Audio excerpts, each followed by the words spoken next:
Olá! Segundo o Conselho Nacional de Justiça, 4.000 crianças estão na fila para adoção no Brasil. Este número, no entanto, é bem inferior aos 33.000 que pretendem adotar. Diante disso, por quais motivos ainda existem crianças nessa fila, se há uma quantidade suficiente de pretendentes? Para tirar essa e outras dúvidas sobre o assunto, recebemos a presidente do Instituto Geração Amanhã, Sandra Sobral, e o juiz do Tribunal de Justiça do Estado de São Paulo, Iberê de Castro Dias. Muito obrigado pela participação dos senhores, sempre um assunto importante, até porque eu creio que dentro desses 33.000 pretendentes, muitos estão assistindo o programa, então estão muito interessados em saber, não é, o que pensam os especialistas que participam com a gente. E a primeira pergunta já é exatamente sobre isso. Esse número que a gente tem é muito grande, né? Porque são 33.000 pretendentes, né? Um número, e um pouquinho mais de 4.000 crianças a serem adotadas. Então, eu queria que a Sandra começasse falando. Por que será que acontece isso? É muita burocracia, Sandra? Explica pra gente, por favor. Muito obrigada pelo convite. Bom, essa situação, acho que o primeiro esclarecimento é em relação, assim, a sociedade em geral sempre diz assim, tantas crianças nos abrigos e essas crianças, as adoções demoram, né? Por que isso acontece? Então, em primeiro lugar, é importante esclarecer que a maior parte das crianças que estão hoje acolhidas, que são cerca de 30.000, não estão disponíveis para adoção. Como você bem falou, hoje são cerca de 4.000 crianças que estão disponíveis aí para adoção. Essa disponibilidade, ela só acontece quando existe um processo, que, né, o doutor Iberê depois vai falar isso com mais propriedade, que é o processo de destituição do poder familiar. Então, a maioria dessas crianças, primeiro, não estão disponíveis para adoção. Quando a gente fala, existem 33.000 pretendentes, é importante também destacar, isso já vem mudando nos últimos anos, mas a maioria ainda dos pretendentes preferem, né, eles podem escolher isso no cadastro junto ao SNA, eles preferem crianças até 5, 7 anos, preferem crianças, só adotar uma criança e crianças que sejam brancas, sem doenças. Então, e a maior parte dessas 4.000 crianças que estão disponíveis para adoção tem exatamente o perfil contrário. São grupos de irmãos, são crianças pardas ou negras, que têm deficiências, que têm doenças não tratáveis. Então, esta fila, esta explicação por que a fila demora, por que a adoção demora no Brasil, uma das explicações tem a ver com a quantidade de crianças disponíveis versus a quantidade de pretendentes, que é muito maior, e essa questão da opção desses pretendentes diante enfim, do que eles desejam como filho ou filha. Então, há uma inversão aí, né, nessa situação. E depois o doutor vai falar também, né, a gente tem hoje no Brasil, a questão não é, né, não é burocracia. Claro, o processo ele tem um porquê levar o seu tempo, né, tem que ter um processo de habilitação, depois você vai entrar numa fila, mas assim, a gente também tem uma situação que diz respeito às varas, né, a quantidade de varas especializadas aí, que o doutor Iberê vai poder explicar. Então, são várias razões, mas as principais têm a ver com a quantidade de crianças disponíveis e o perfil que os pretendentes desejam. É uma questão importante até para abordar com o doutor Iberê, né? Esse número, muitas vezes, num primeiro momento, ele pode até enganar, mas a explicação da Sandra acho que clareia demais essa questão. E uma questão também, né, sobre essa demora. É importante saber quem está adotando, né, doutor Iberê? Se existem condições desse casal que de repente quer fazer a adoção, se esse casal vive bem, ou se vão adotar uma criança, daqui a pouco começam a brigar, aquele ambiente que a criança vai tóxico até para a criança. Tem tudo isso também. Então, quando a gente fala, né, que demora, eu acho que tem um porquê demorar, né, doutor Iberê?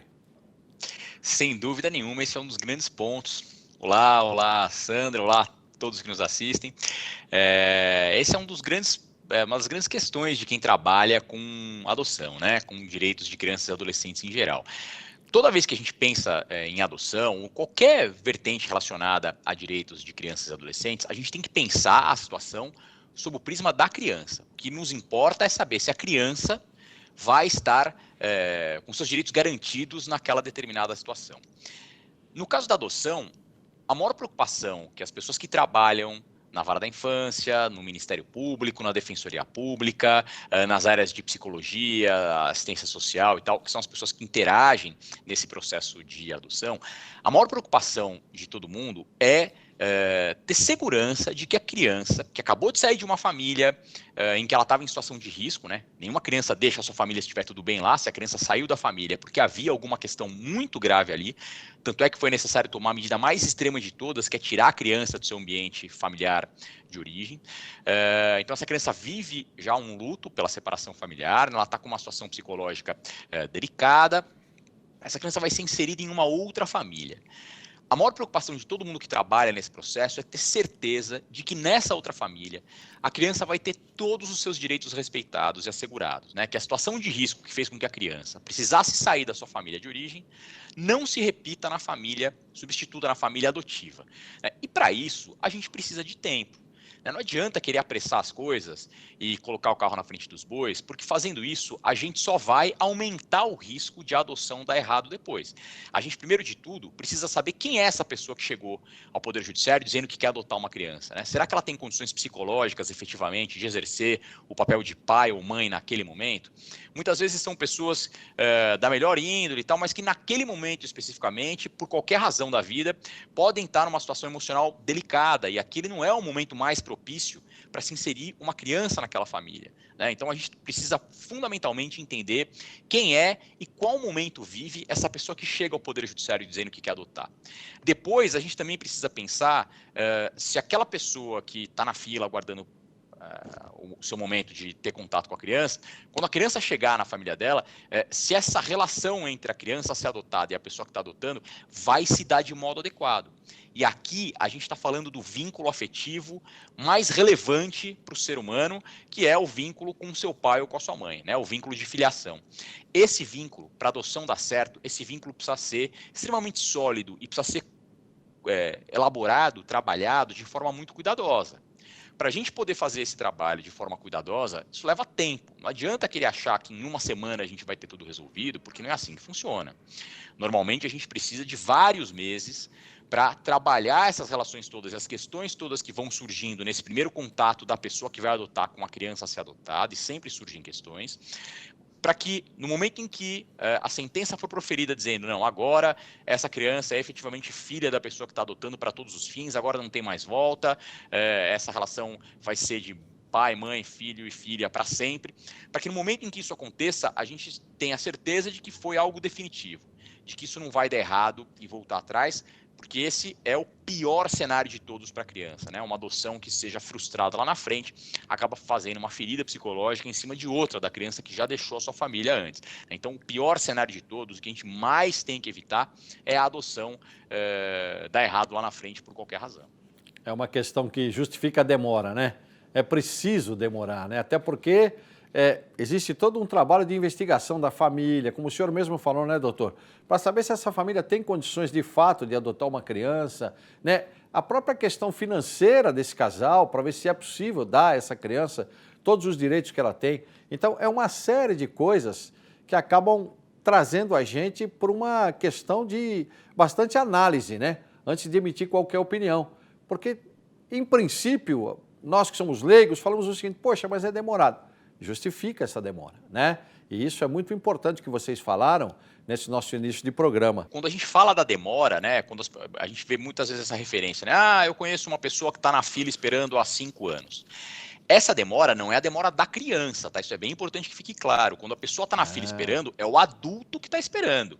E normalmente espera, como disse a Sandra no início, por conta do perfil que a pessoa que vai adotar escolheu para a criança que ela quer adotar. E ela tem todo o direito de escolher o perfil. Agora, quanto mais restrito for esse perfil em termos de idade, em termos de gênero, em termos de raça, de doenças curáveis ou não curáveis, grupos de irmãos, quanto mais restrições a pessoa que vai adotar fizer, maior vai ser o tempo que ela vai ficar na fila. E, de novo, esse é o tempo do adulto, não é o tempo que a criança está esperando para ser adotada. E, de novo, a nossa preocupação maior na vara da infância é com a condição da criança. A gente precisa assegurar para aquela criança as melhores condições possíveis. E desculpa, com relação à questão financeira também, você mencionou aqui, é claro que as pessoas precisam ter uma estrutura física mínima para receber aquela criança, mas só para esclarecer, isso é uma pergunta que muitas vezes fazem, não existe um patamar mínimo de salário que a pessoa precise receber, tá? Não existe pela lei um rendimento mínimo que seja necessário para poder adotar.